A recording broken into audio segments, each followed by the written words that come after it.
وفي سياق حملة التيار العوني على النازحين السوريين، تابع وزير التيار جبران باسيل هجومه، وخلال مؤتمر صحفي عقده في منزله في البترون طلب باسيل اللاجئين بعدم القدوم إلى لبنان إذا لم يكن هناك من حالة طارئة.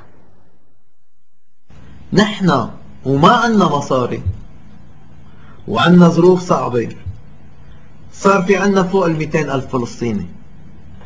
كيف إذا نحن بدنا نروح نشتغل إنه يلا أمنوا مصاري وشوفوا كيف من ضمن هالخطة العدد بدنا نعمله تيصير يستوعب 300,000 وبعدين بدنا نحتمل نصير مليون. ما بتتعالج إنه نقول إيه بسيطة، لا هيدي ما تشبهوها على الموضوع الفلسطيني، هي أزمة سياسية بكرة بتخلص بيرجعوا.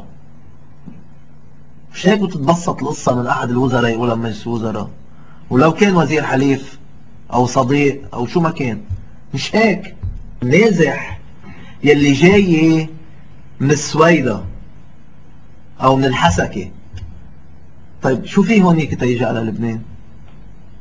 طيب ما هونيك امن اكثر من لبنان.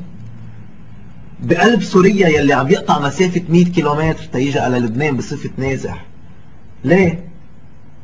طب ما في مناطق بسوريا اللي ضد النظام في يروح على مناطق مع النظام، واللي مع النظام في يروح على مناطق ضد النظام. اخطر وجه من اوجه الازمه السوريه عم بفوت علينا، بس مش عم بفوت على وطننا بس، عم بفوت على شوارعنا، احيائنا، على بيوتنا، على فكرنا، على عاداتنا.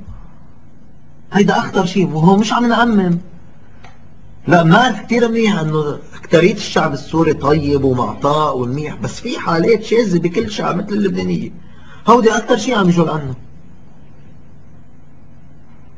وعم نفوتهم بافظع مظاهرهم على مجتمعنا. نحن منا مكب مشاكل العالم.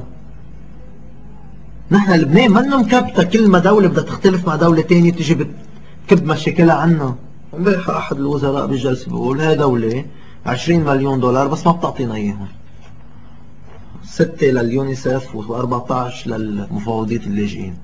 انا تبلغت من سفير مباشرة انه ايه نحن بدنا نجيب مصاري بس ما بنعطيكم اياهم، نعطيهم دغري للجهات المانحة. الوزراء اللي عم بيغالوا بتأييد الموضوع عم بيقولوا حيلا جمعية صغيرة خليجية امكانياتها اكبر من امكانيات الدولة اللبنانية وعم بتفوت تعطي وتمول وتدفع.